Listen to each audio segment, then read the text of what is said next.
welcome Mr. Antony Blinken, Secretary of State of the United States of America. Mr. President, Mr. Secretary General, fellow council members, 1 year and 1 week ago, on February 17th, 2022, I warned this council that Russia was planning to invade Ukraine.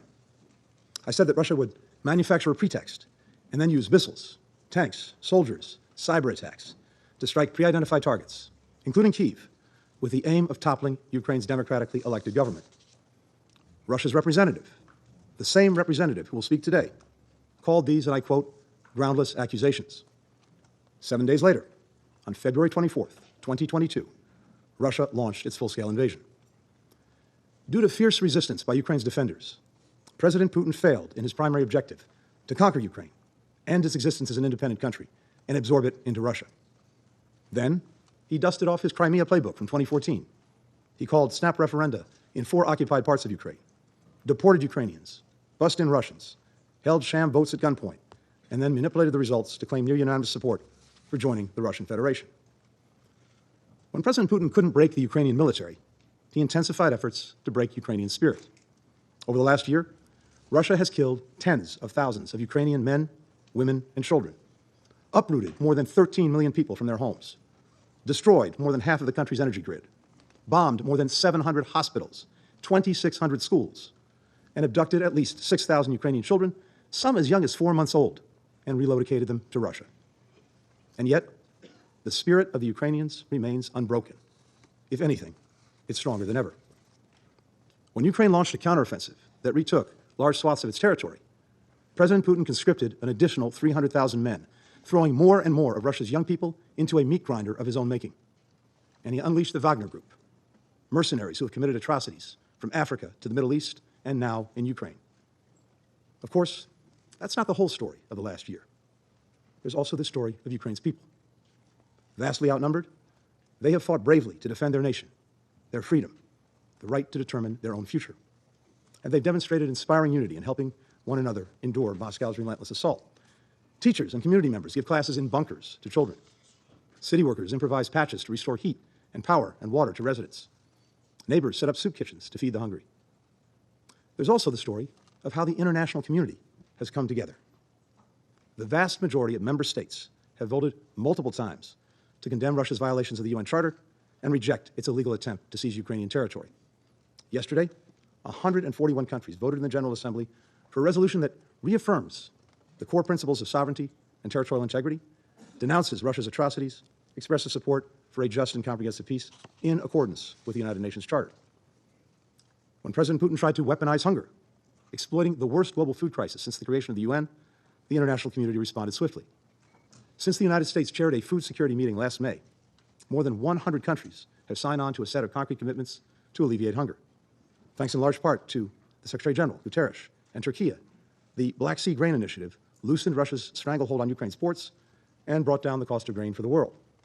Now, as Moscow again tries to throttle its output, we have to ensure that that initiative is extended and expanded.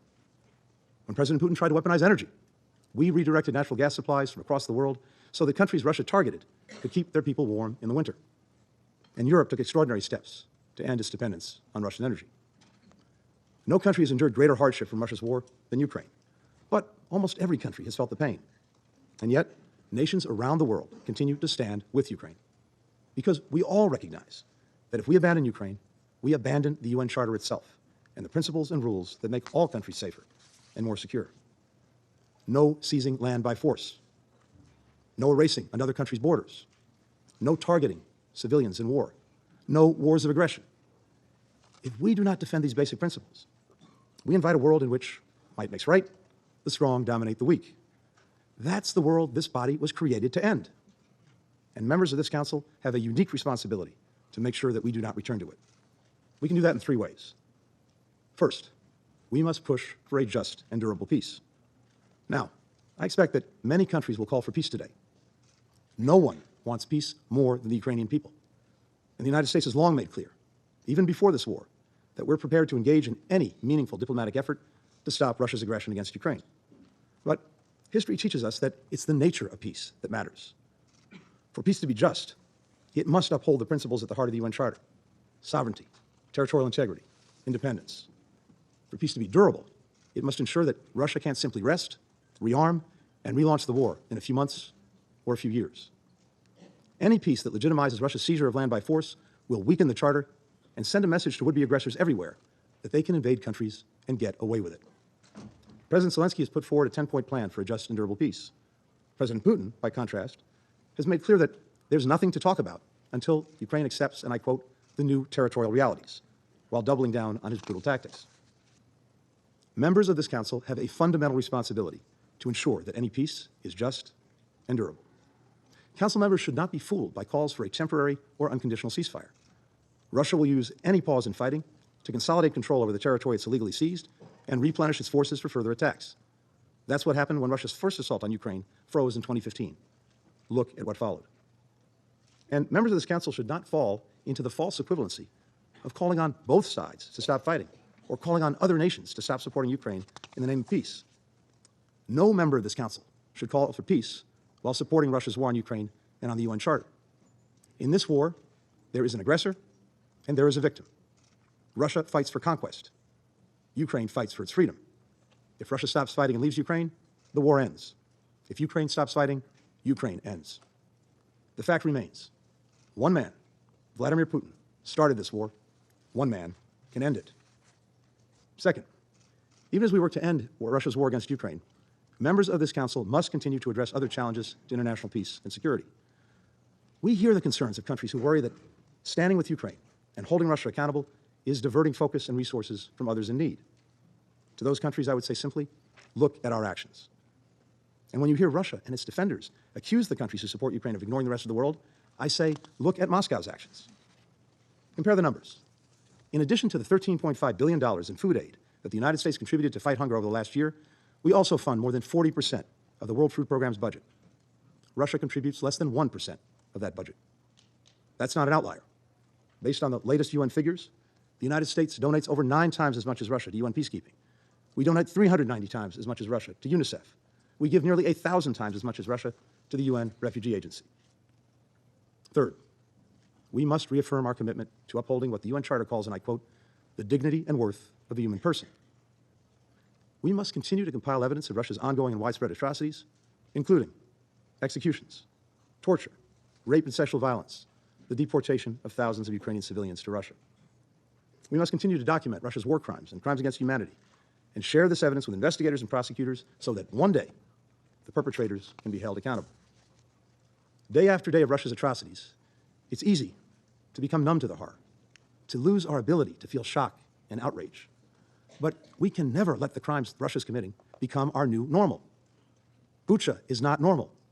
Mariupol is not normal. Irpin is not normal. Bombing schools and hospitals and apartment buildings to rubble is not normal. Stealing Ukrainian children from their families and giving them to people in Russia is not normal. We must not let President Putin's callous indifference to human life become our own. We must force ourselves to remember that behind every atrocity in this wretched war, in conflicts around the world, is a human being.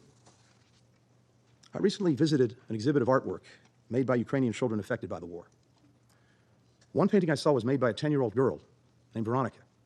Last April, Russian forces shelled her home in Buladar, killing her whole family. When first responders dug her from the rubble, a piece of shrapnel was lodged in her skull. Her left thumb had been ripped off.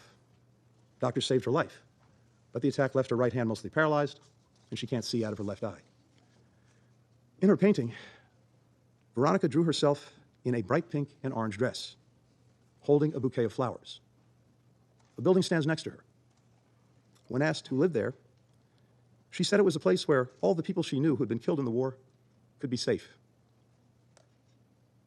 We, the peoples of the United Nations, determined to save succeeding generations from the scourge of war. That's how the UN Charter begins. Fellow members of this Council, now is the time to meet that promise. There are so many people in Ukraine who want the same thing as that little girl Veronica, a world where they can live in peace, in their own country, and keep the people they love safe. We have the power, we have the responsibility to create that world, today and for generations to come. We cannot, we will not let one country destroy it.